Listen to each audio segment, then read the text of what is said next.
So Caleb, we just got out of A Beautiful Day in the Neighborhood, and Beautiful Day in the Neighborhood. Bub. Whew. A real stinker, that one. I'll tell you what. I was not as emotional watching this film as I was Won't You Be My Neighbor. No, it's not. It's not that kind of movie. It's not as emotional as that. But it is a. But this is a feel-good movie. Really good. Yeah. Kinda. I don't know. No. The tagline for the film is true. It is not the feel-good movie of the year. No. I'm saying. Hold on. I know. This is the movie we need right now, though. Sure. Like as a society, as a whole, this is a movie that we need. Yeah. And I'm not saying that as a bias, because anyone who knows me knows my love of Mr. Rogers. Yeah. Completely unbiased opinion. And we're going to get into some biased opinions here in just a minute. And but what did you think of this movie? I approached this pretty unbiased. I mean, I like Mr. Rogers. I watched them when I was a kid. The documentary last year was amazing. A perfect documentary to me. It made me cry multiple times. This is a very unique approach to what you would call the Hollywood biopic. It's not like that, really. I think the last time I saw a biopic as interesting and unique as this was a movie called American Splendor with Paul Giamatti. It's about a comic book artist, told a very unique way with a very unique narrative. This movie isn't about Fred Rogers. It's not. It's about our lead character, who's a journalist, who's kind of a jerk, but you learn more about him because it is a character study of him. The movie's about him. You don't learn a whole lot about Mr. Rogers, but there's a little icing on the cake at the end where you learn a lot more about Mr. Rogers. Yeah. But to me, this is a really well-made movie, and I'm not just talking about from an acting standpoint. Yeah, Tom Hanks doesn't sound like Mr. Rogers, but he embodies what Mr. Rogers is about. He embodies the wholesome spirit of Mr. Rogers, and you're not going to get who are you going to find in today's age that could play Mr. Rogers perfectly? Extremely wholesome actor, so why not get? So I mean, and I agree. There's a few things that Tom Hanks does that you can tell he's trying his best to be Mr. Rogers, but there's only one Mr. Rogers, so you can't fault the movie for that. They did the best that they could with what they have, and I'm not taking points away from the movie because of that either. No, I'm not either. And which leads me to me saying, yeah, it's based on a true story. I'm not sure.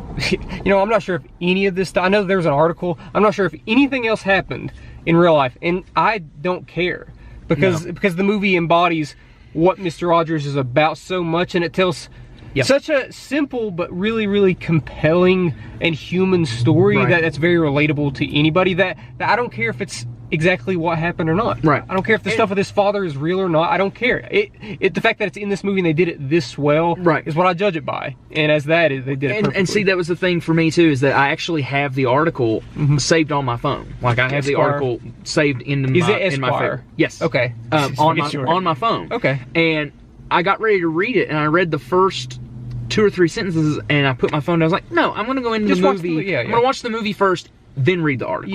Because once I saw how big the article is. Clearly. But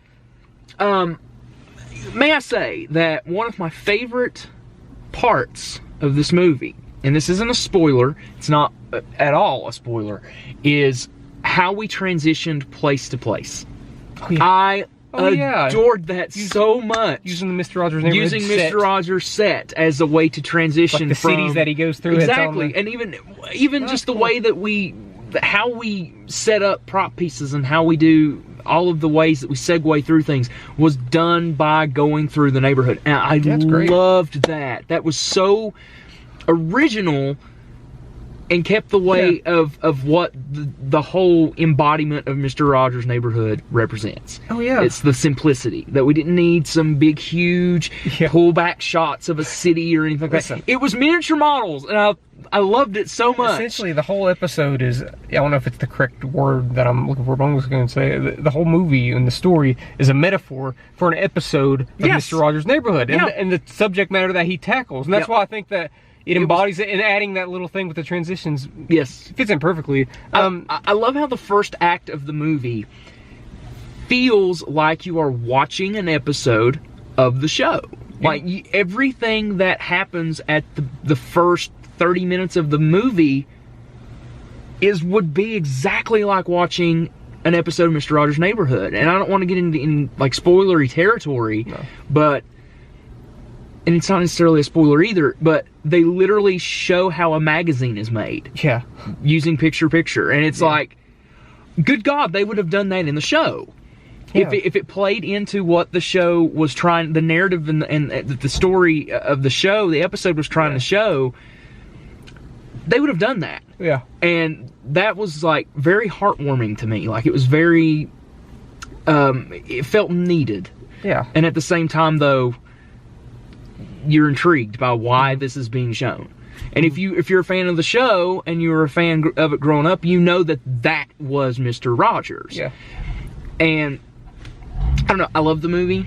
I can't find a fault in the film. And I mean, listen, like I said, it's a simple story, but they tell it in such a compelling way. And the acting, I don't know the lead actor's name, but he's awesome. Yeah. He's very good. Like Tom Hanks is really good, but a lot of the emotion that's driven is from him. Yeah. Because Fred Rogers doesn't like, he never cries or anything like that. And Fred, like Tom Hanks' character in this is very, he has a singular emotion through the whole movie, and that's compassion and caring. Yeah. There's not anything that Tom Hanks doesn't branch off into any other. Yeah. It's empathy. That's what Mr. Rogers was. Exactly, and that doesn't hinder Tom Hanks, because everyone else around him is able to show the emotion of everyone else. Yeah, that character makes other people feel emotions. Right. While him himself isn't necessarily, he's just showing compassion, not really like showing the emotion. Yeah. And I loved the cameos in this film. Just saying, loved the cameos in this film. Yeah, the cameos. Do you not know what I'm talking about? I'm not sure. In the diner? I don't know. I didn't know any of those people. Oh my God, really? I don't think so. Mr. Rogers' wife is in the movie. Oh, really? And so is Mr. McFeely. Okay. Yeah. I didn't even know. Yeah. I didn't even think they're in the diner scene. I didn't know that. Yeah. Yeah. That's cool. Then that was very, I could feel the emotion. So I was like, Rogers, oh my God. I like that Mr. Rogers, as compassionate he was, it's kind of creepy in this movie at times too. When I like that, he's kind of a weirdo, and I love that. But just think, how would you react if you were this guy, and like he pulls out puppets and starts talking to you, and I like that. I like that they didn't shy away from like, here's some of the weirder aspects of Mr. Rogers, but it's gonna get through to you. Yeah. I like that, and I think, and that was a way of communicating and making someone open up, and that's just the way that he randomly was. Taking pictures of people, which was cool. I'm sure he did that, and it wasn't, to the untrained eye it would be weird, but Mr. Rogers, it's not. I think, and I believe it's because Mr. Rogers was so wholesome that you knew at the end of the day this wasn't like some creepo that was just taking a picture just to take a picture of you so he could have it later to stick up in a monument. I love this this director, I think her name's Marion Heller. She did a movie last year called Can You Ever Forgive Me with Melissa McCarthy, and it's Melissa McCarthy's best movie by long, and it's about a troubled, sort of unlikable lead character, and you start to like the character throughout the movie, which that's a little bit more of a darker movie than this. That's an R-rated movie, and similar to this is PG. She's good at taking characters that it has to be. It is PG, but it's crossing over to PG-13 just because of the thematic elements, and it's got some deeper things in it, especially with the stuff that's dealing with that. But as a technical technical aspect of the movie, I think the direction is really good. Not like the best direction I've seen all year, but it didn't need it. And as you say, it doesn't need to be overblown and bombastic. I'm always looking at musical scores, and it copies a little bit of the music from Mr. Rogers, but also creates its own that embodies Mr. Rogers' Neighborhood. It's a very, very good musical score. Yeah. Very jazz oriented, like soft, smooth jazz oriented. That's very emotional. It's a very emotional score that it'll sneak up on you at times. And especially when the score, one scene in particular, when the score is very much in the forefront to show the emotion of what our lead character is playing. The score kind of scary. And I'm just like, oh crap, we're going down that road when it comes to how we're going to portray a character's feelings, because he doesn't. Our character, the main character, doesn't portray much feeling during that scene, it's just a sort of blank, and the score does everything. Oh yeah. So that's. I think it probably deserves a nomination for best musical score. It was incredible. It was one of the best musical scores I've heard all year because it really elevated just the already great things that was happening on screen. It elevated that to me. And to top it off, it has a really great, memorable ending, like a really good ending, where Tom Hanks. I mean, I wouldn't say this is like Tom Hanks' like best performance, but it's very serviceable and very good. I wouldn't have wanted anybody else to do this. I particularly liked how we don't touch on anything after the movie. Like, don't go in expecting some epilogue. It takes place over the course of like 2 weeks or something like that. Of hearing how Fred passed away or what was wrong with him. There's nothing like that. If you want to do that, if you want to get into Fred Rogers, watch Won't You Be My Neighbor. They go hand in hand to me. One's gonna make you cry a lot harder, and then one's gonna make you feel good. One's gonna make you tear up a few times, but it's gonna be a really nice movie that anybody can watch. Wholesome movie. Yeah, I love this movie. I love this movie too, like a lot. A lot. Grades. I was back and forth on a couple grades during the movie, but just kept saying it just stayed so strong, and there was never any. There's no dull or boring moment. Whenever I thought there was gonna be like fat to cut, it delivered. With the scene with Chris Cooper, who I also think is really good in this movie. Oh yeah, Tex Richmond is amazing in this movie, folks. From the Muppets. But yeah, it just kept going like strong, and I was like, oh man, I gotta give it an A+. It's top 5 movie of the year for me. There might be 3 or 4 movies that I personally liked more and gonna revisit more, because I might watch this one more time. That person behind us loved the movie too. See, they're giving an approval. There's one flaw in the movie for me, but the way that they handled it, again, can look over it, and I will tell you what that is whenever we get done recording, because it is a slight spoiler. But A+. I give the movie an A+, no question. This honestly was one of my most anticipated movies of the year. I know we said we were joking about it in the theater, but it was, and it delivered hand over fist. When it come to the movie. I didn't think I'd like it. I loved it. I didn't think I'd love it as much as I did. You knew I was going to go in with a biased opinion though, but it delivered. Man, did that movie deliver. It's good.